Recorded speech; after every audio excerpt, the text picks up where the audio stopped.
அடுத்தது நம்ம பஞ்சகவ்யம், பசுவோட உடம்புல இருந்து கிடைக்கிற பால் இருந்து பால், நெய், தயிர், அப்புறம் வந்து மாட்டு மூத்திரம், கோமியம் அண்டு பசுஞ்சாணம் இதெல்லாம் சேர்ந்து பஞ்சகவ்யம்னு சொல்லுவாங்க. அது ஒவ்வொன்றுக்கும் ஒவ்வொரு பலன்கள்லாம் இருக்கு.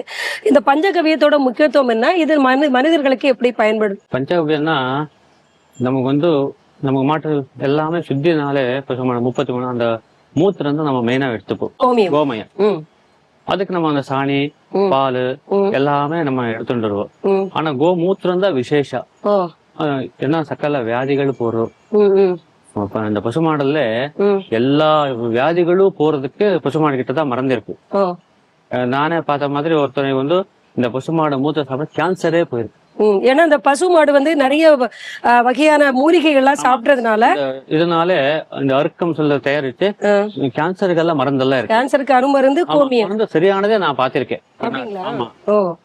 இன்னைக்கும் நிறைய பேர் வந்து அந்த பசு அந்த கோமியத்தை அப்படியே கையில பிடிச்சு குடிக்கிறாங்க. இந்த பழைய ஆளுங்க எல்லாமே. இது போட்ட மாடோட இதா விசேஷம். இது குட்டி இருக்கும் இல்லையா, கண்ணுக்குட்டி போட்ட குட்டியோட மாடோட இதா குடிக்கணும்.